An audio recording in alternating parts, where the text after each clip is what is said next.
GDP is an important indicator of the well-being of an economy. Holding everything else constant, the larger the GDP an economy has, the better off the people are. So we get to enjoy more goods and services. However, it is not always the case. It may not be a good indicator when it comes to comparison across countries, and also comparisons within a country over time. So let's go to your website to find some information. So what do you think the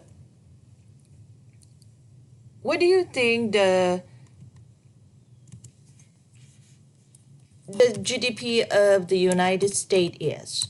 This is just a wild guess. Wild guess. Okay?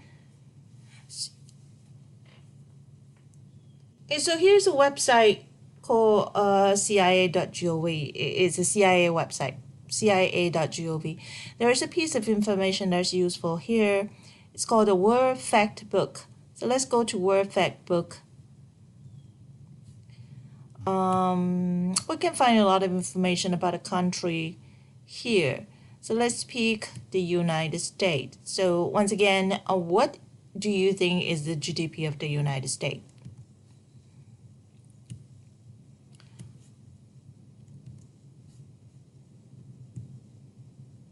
So here.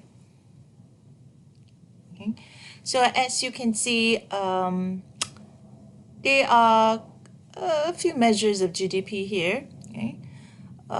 First, there is GDP adjusted for purchasing power parity. What that means is this measure of GDP has been adjusted for the cost of living, because sometimes people think that $1 million in the United States feels very different from $1 million in China, because the cost of living is different. So this is the measure of GDP that has been adjusted for the cost of living. But normally, we will look at this measure of GDP at the official exchange rate. This is obviously an estimate. Depending on the sources that you go to, you may have slightly different numbers. Okay. So here we have $19.49 trillion. Okay. $19.49 trillion as of 2017. Again, that's an estimate. So that's a very, very large number. Okay.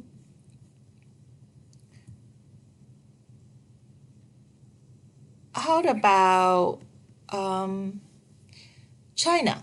Because many people argue that China is actually the largest economy in the world. Okay, so let's take a look at it. So once again, what do you think the GDP of China is? Around the same as the United States, more than the United States, or a lot less than the United States? What do you think? So we go to China, and when you take a look at it, GDP at the official exchange rate, that's $12.01 trillion. It is also a huge number. Okay. It is a little over half of the GDP of the United States. So $12.01 trillion. So now, let me ask you a question.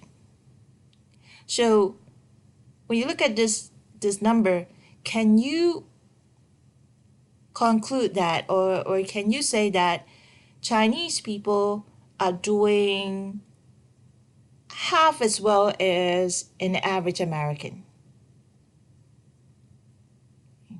So let me ask you again, same questions.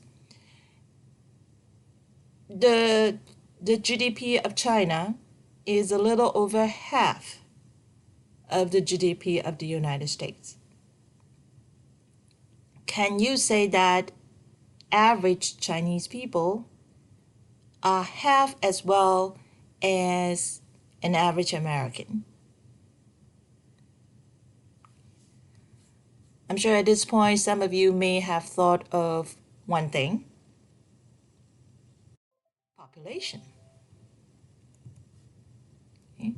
So yeah, so now here's a question: what is the population of the United States? But while we are here, so let's go to the population of China.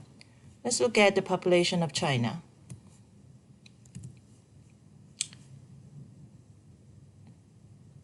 $1.4 billion people. Okay? So there are 1.4 billion people in China. How about the United States? A little trivia here. How about the United States?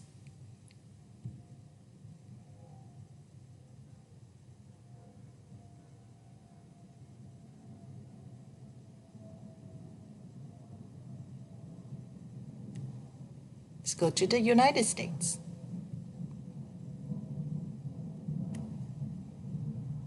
People, population. So you can see that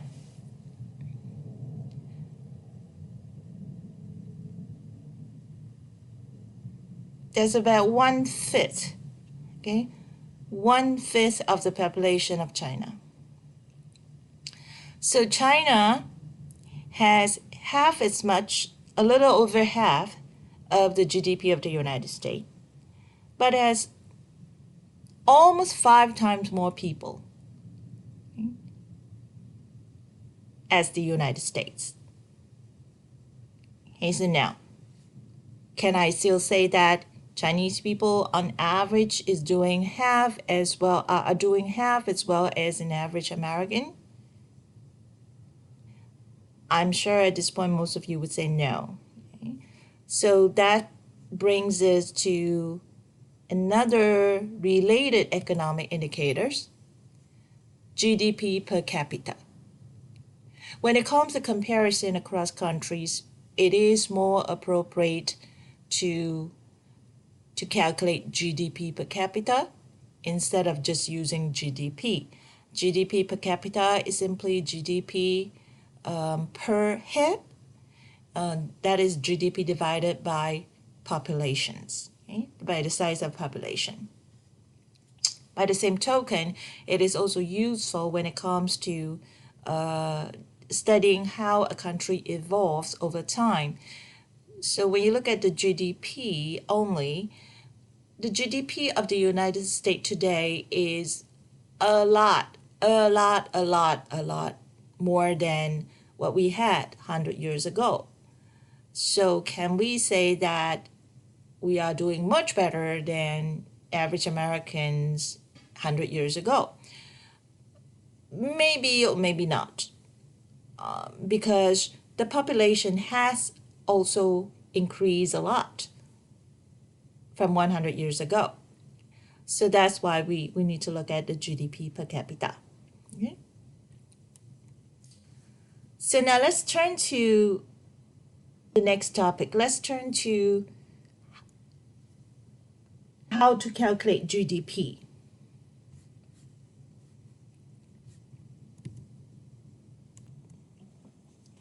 There are 3 approaches that we can use to calculate GDP, to come up with a number for GDP: expenditure approach, income approach, and value added approach.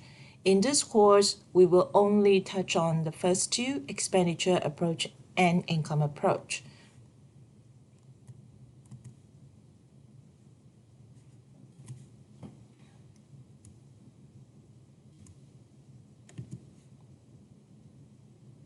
We will first start with expenditure approach. To understand the relationship between expenditure and output, let's look at this income flow charts. Here we simplify things by assuming that there are no foreigners, there are no government. So there are just 2 economic entities here: the household members and the firms. So Obviously, firms are the producers, and household members are the buyers. So when firms produce goods and services, let's follow the arrow. Okay, firms produce goods and services and sell to household members. The proceeds obtained from selling these goods and services obviously is the value of goods and services, which is the output, which is measured by GDP. In return, household obviously have to pay for these goods and services. So that's the expenditure. That's the spending. It is probably not too hard to see that the spending has to be equal to the value of goods and services, which is the output. So in other words, if we can find this amount, which is the spending, then we can find a number for the GDP. So that's the rationale of using an expenditure approach. So now let's turn to the components of expenditure approach. So the idea of the expenditure approach is that we keep track of spending. So we keep track of four major components of expenditure, four major components of spending. So the first and obviously the most important component of GDP is consumption. The second is investment. And then the third one is government spending or government purchases. And then the last one is the net exports, is the exports minus imports. So let's go over them one by one. Consumption. Consumption basically is spending on domestically produced consumer goods and services. So there are a lot of consumer goods and services that we are familiar with. For example, food, clothing, entertainment, okay, and so electronic appliances, okay, and so on and so forth. Okay. Consumption is the most important component of expenditure in the United States because the United States is a highly consumption-driven economy. 2/3 of economic activities in the United States is driven by consumption. So consumer households are very important economic entities in the United States. And now let's turn to investment, the second component of expenditure, investment. Here we have to be quite careful. When it comes to macroeconomics, investment has a slightly different meaning than what we are used to.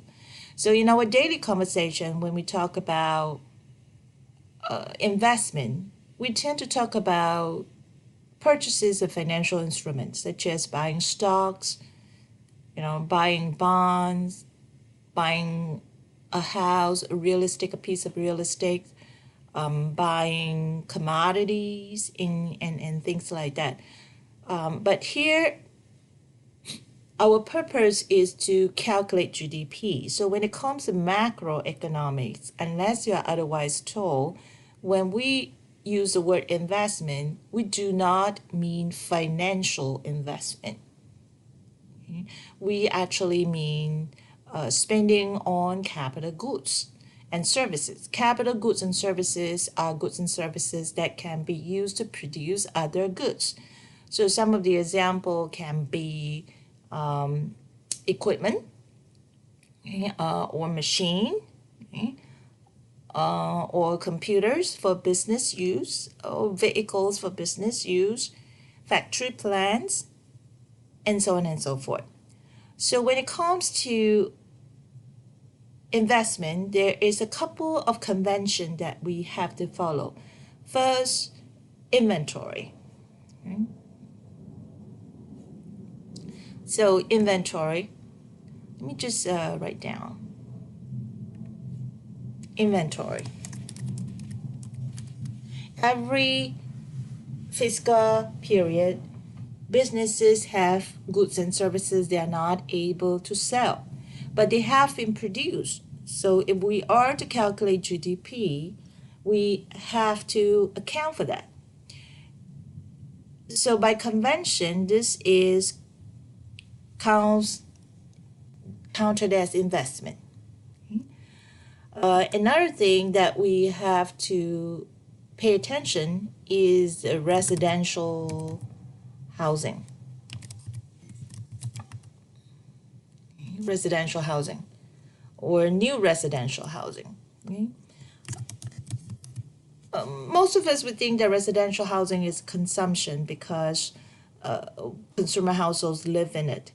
But by convention, residential housing is actually considered investment. There's a couple of things that you can argue to categorize that as an investment. First, it is durable; it lasts forever. So, is in that sense, it's almost like a physical asset. It's like a capital good. Another thing is you can think of that as income generating capital goods. So when you have a property, when you have a residential house, you can rent it out and collect some income. Even though you don't rent it out, you live in it, you are paying rent to yourself. So that in that sense, you can think of residential housing as an investment. And then the third component of spending or expenditure is government purchases or spending. Government plays a very important role in the domestic economy. So government spends on a lot of public goods such as highway. Government builds highways. Government builds railroad. Governments build municipal buildings, public school buildings, and so on and so forth. Government also spends on public services such as public education, public and defense, okay, military services, okay, homeland security, and so on and so forth. But when it comes to the calculation of GDP, there's one caveat. There's a type of spending called transfer payment. Transfer payments are a broader terms for all these welfare benefits, entitlement benefits, such as unemployment benefits, house food stamps, public assistance, and so on and so forth. When you look at the government budget, when you look at the government budget in Congress, you can see that transfer payments obviously are outlays. So that means the government does pay for these things. But our purpose here is to calculate GDP. With transfer payments, there is money handed out, but there are no goods and services being exchanged here. So that doesn't serve our purpose. It will not help us find the value of GDP. Because of that, transfer payments are not counted as government spending or government purchases as far as the calculation of GDP is concerned. And the last component is net exports. Net exports is simply exports minus imports. So when the domestic economy here, let's say the United States, when the United States sells goods and services to other countries, it is an export of the United States. When the United States buys goods and services from other countries, it is an import from other countries. So we are trying to calculate GDP here. GDP, by definition, is the goods and services produced by the domestic economy. So when you look at consumption, investment, and government spending, in the world that we live in, it is not hard to imagine that there are a lot of goods and services here that are not made in the United States. So when you go to Target, so consumption, let's look at consumption. When you go to Target and buy a sweater, how likely are you going to get a sweater that is made in the United States? Almost never, right? So, however, it is very hard, if not impossible, to have all these retailers separate foreign made goods and services from domestically made goods and services. It is simply not feasible.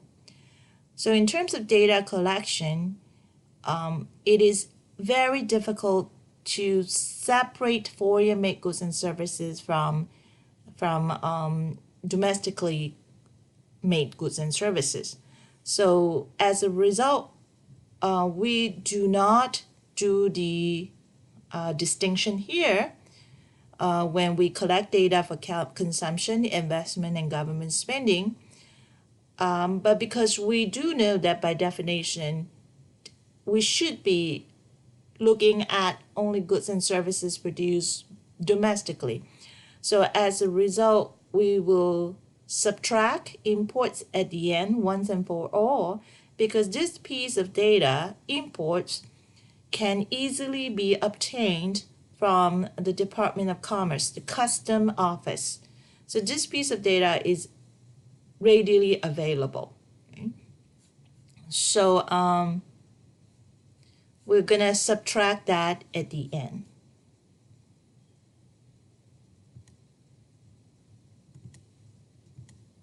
Okay. So let's spend some time working on an exercise. Okay, so let's spend about 10 minutes. So in this exercise, what you want to do is to determine whether this transaction should be included in the calculation of GDP using expenditure approach. So if the answer is yes, which component of expenditure does it belong? If the answer is no, you want to briefly explain why. So these are the exercises that I would like you to spend some time on. So let's spend about 10 minutes on these exercises. So for each one of these transactions, so I repeat the question, for each one of these transactions, let's determine whether this transaction should be included in the calculation of GDP. So if the answer is yes, which component of expenditure does it belong? If no, explain why. So we'll come back to it.